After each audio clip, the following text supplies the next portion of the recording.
I said to you, Art. Now, this is when Bitcoin was at $250. Today it's at it's 7,000. probably 7,000. Yeah. And so it was a $6 billion network value or market cap. And today it's nearly $500 billion. But I said when it was at $250, I said, Art, how big? This is a big idea. How big could this be?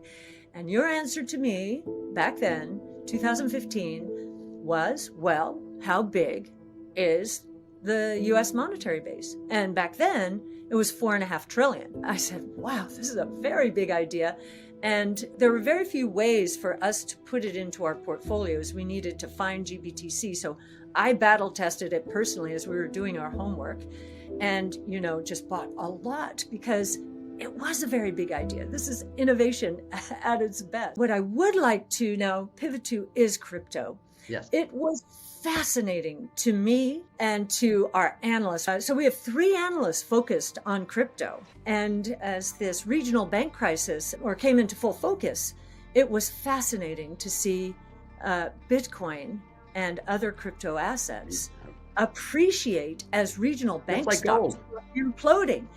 They are just like gold. And in fact, Bitcoin, so back to your earlier comments about Bitcoin. And I remember when we were doing our paper, the one that you collaborated with us, and I remember you tore the paper apart from an economist point of view. No, it was fantastic for us. It was absolutely fantastic. Why? Because it got us to the point where I said to you, Art, how big? This is a big idea. How big could this be? And your answer to me back then, 2015, was, well, how big is the US monetary base? And back then it was $4.5 trillion. And I said, wow, this is a very big idea. And there were very few ways for us to put it into our portfolios. We needed to find GBTC. So I battle tested it personally as we were doing our homework. And, just bought a lot because it was a very big idea. This is innovation at its best. It is. And everyone's dismissing it. In fact, when we put it in our portfolios, we were fairly new to the world then. So limited to 21 million units. So right now the inflation rate is 1.8% per year. That's how much is mine. In a couple of years, that will be cut in half to less than 1%, and it'll keep getting cut in half until we reach that 21 million. We're at 19 million units right now. And so to watch crypto go from 19,000 to, I think it got to almost 29,000 in the span of a couple of weeks is proof positive that people do believe that it is a store of value, that the developers, the coders, the programmers, who have built in this mathematical metering are not going to change it.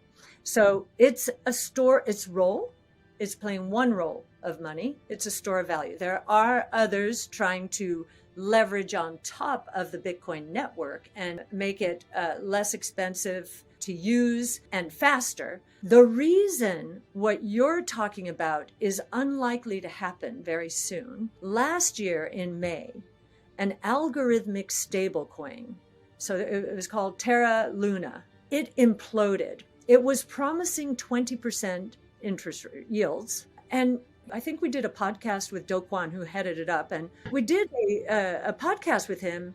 And I listened to parts of it twice. And I said, 20%. That was his explanation. It didn't make any sense in the world. And so that was trying to control the price. Right now, there's USDC, which is issued by Circle. And Coinbase and Circle are working together. This is the on-ramp and off-ramp. It's called a stablecoin. And we are paying very close attention. It's pegged to the dollar. So it's pegged to the currency that we are saying right now it's a problem. Has an issue. Yeah. But why do they peg it to the dollar? Why don't they peg it to Bitcoin? See, what I would expect to have, who's the biggest owner of Bitcoin? I don't know who it is. But if someone said, I'm going to guarantee you Bitcoin, I'll buy all you want at 27,000, I'll sell you all you want at 28,000 or whatever the price is, that's where you need. Gold does not have a guaranteed price. It never did. Yes. But gold was out there in a fixed quantity over the centuries. And why did it stabilize in price? Because governments were able to buy and sell and fix the price there and change it in such a way as to guarantee we need someone to take Bitcoin as the gold stock and then do the monetary problem on that, guaranteeing the value and then being buyers and sellers of Bitcoin to stabilize it. And once it gets to that 21, whatever you said, 21 million, or then you have a stable currency, and then you can have someone come in and arbitrage and guaranteeing the price. Because what we need to have out of Bitcoin or any of the others that you're such an expert on, we need to have one that I can guarantee is the same value in goods and services, not in US dollars. Right. I want to do my contracts in Bitcoin, not my contracts in dollars.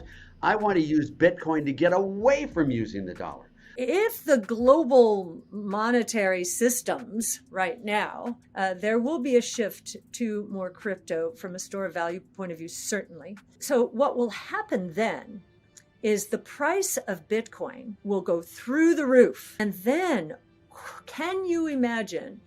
I can't. I think these developers, by the way, so I've met the developers, the core developers, but then there are monetary scholars who are involved and they're steeped in monetary theory. And I just know when the price, if it continues to escalate like this, they're going to turn their attention to this problem. How do we stabilize the price? And the question is, will they evolve the coding? It's taken time to evolve this ecosystem, and it's been very deliberate. And I actually think as we're all learning more about monetary policy, we're comparing it to what's going on in the world of monetary policy managed by governments. Yes. And so this has been an evolution. Question there, you know the people and you don't know them names and stuff. That's one question I have, and I'm not sure anyone can answer that one for me. One thing I would like to add to what you've been talking about at MV equals PQ, that there, do remember that crypto is a substitute money. Some portion of crypto should be in your M as well, as the monetary base times the money multiplier equals M.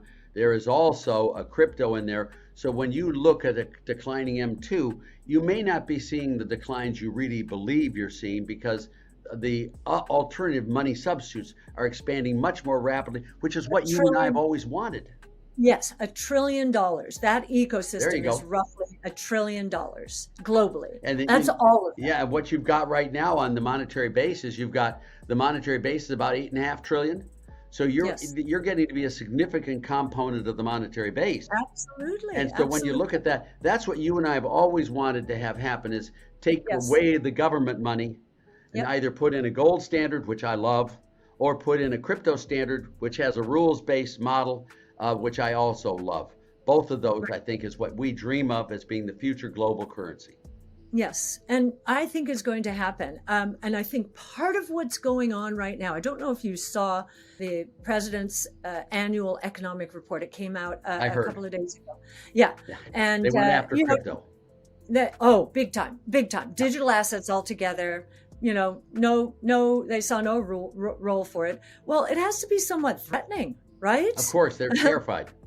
Yes. And so that part of the report was directed by President Biden 1 year ago. He asked all the various agencies which may have a point of view or may be impacted by crypto to, send in their reports. And that's what they came out with. And they just panned the whole thing. Yeah, I saw that. I think, and we're seeing young people especially, this is going to become a national election issue. This next year will become, what they're doing. The SEC issued Coinbase a Wells notice. And so we're getting a sense of how they're going to come at Coinbase. But Coinbase has been prepared. They've been preparing for this. So I think this is going to go to the courts, and the courts will give it to Congress where it rightly should be. And I think they're willing to take this all the way to the Supreme Court. But in the interim, I think this becomes a national election issue. I hope so. I think it will. And the courts who should decide if the SEC should shut down all the particular ways to access crypto? Well, I don't think they can. Number one, if they can, we should have competition among sovereigns in the world. We should have all sorts of other things there, but the government should not determine what the price of wheat is. It shouldn't determine the price. It should not. Markets should be allowed to function. You should be allowed to hold crypto if you want to. You should be allowed to transact with someone else in crypto if you want to. And if I don't want to, I don't have to. It should be our choice, not some subcommittee of some farmer in Nebraska telling me I can or cannot do it. That's just not the proper role of democracy and regulation. Government has a limit, and where it should be limited, and I love the limit. I love government. I think government's really, really important, but it shouldn't control everything. And you shouldn't vote on everything. I shouldn't vote. But they are de facto doing that because they are going to the banks and saying, stop. Now these crypto digital asset companies are not putting crypto into these banks. They're running their operations with fiat cash. That's what the government is banning. Coinbase had, I think it was 5 banks that it was interacting with. Silvergate was one of them. They got their money out before that imploded. They saw the writing on the wall. And Signature was another one. And again, the government went in, and even Barney Frank, he was on the board. He was on the board, and he is saying that the government did this because of crypto. I think crypto, the last we knew, crypto accounted for crypto-related companies. Their fiat operations accounted for 18%, and yet the run started, and the government's antagonism to crypto, digital assets, was part of the reason. So, and by the way, you talk about transparency in the banking system. It was transparent to see a year ago, which is why credit default swaps started moving up, the insurance policies against bankruptcy, that held to maturity securities at banks like Silicon Bank were yielding 1.6%, and the deposits were starting to move down, not because there was capital flight. It was because of a venture capital funding drought. The companies banking with Silicon Valley Bank had to run down their deposits because they weren't having any liquidity events. Funding had dried up. And so that's how that started, right? And now it's cascading into other banks. But it was plain to see that their deposit base was going down. It was plain to see what their assets held to maturity. Assets were yielding 1.6%. So what I'm saying is the the market saw this problem evolving more than a year ago, right? They saw it. Why didn't they do something about it? Because they don't know what they're doing, Cathie. They just don't. Who in their right mind would have a $6.9 trillion budget? Who in their right mind would have a Fed with $8.5 trillion on their balance sheet? Who would have a marginal tax rate in California of 55% on income? It's stupid. The next podcast we want to do, and I want to do it really soon, is on my book, Taxes Have Consequences. Yes. I want to do that because it's equally as interesting as now as what actually happens when they go and tax people this way. When governments are stupid, don't be surprised if people try to get around them. And what you get is a very bad economy, and that's exactly what you're seeing here in monetary policy. It's exactly what we found in our book, Taxes Have Consequences. It's just perfect example. Here in Florida, there are rumors, I don't know if they're true, there are rumors that Governor DeSantis is going to work with the banking system in Florida, the state-regulated banking part of the system, and open them up more to crypto. Just like with your book, as we know from your book, Taxes Have Consequences. If he were to do something like that, or any other government, then I think you would see a huge migration of the crypto digital asset world into Florida. I wanted to say one more thing. This is really important. The government is hiding behind the FTX implosion last year. See, I told you. And what they don't understand is the entities that went bankrupt last year, Celsius, 3AC, FTX, they were all centralized and opaque. You couldn't see. Crypto, digital assets, the ones that we own, are decentralized, and we're developing a metric to measure decentralization and transparency. Yes. They are decentralized, they are transparent, and they are auditable. So you could go in, if you were an expert programmer, and audit exactly how it's set up. So this is the world you have been dreaming about. It is. And I trust you for understanding the intricacies and the operations of it. I don't, Cathie. I don't understand it. As I said, I have a flip phone. But I trust you inordinately. I remember when you first came into my class, you're one of the most brilliant, wonderful analysts I've ever seen. People should look at it. They should judge their own portfolios, their own abilities to take risk, their own abilities to have a medium of exchange, a store of value and investment. And that, I believe, is the right way to go, without Janet Yellen or, for God's sakes, Powell telling us what to do. I know we want to leave this on a light note, but my biggest fear right now, and this is an important moment in time, I bring Congress and the courts into it. My biggest fear is we are going to lose innovation. We're not. We're not. No, you may lose the battle today, but we're not going to lose the innovation. The free market individuals are much greater than government.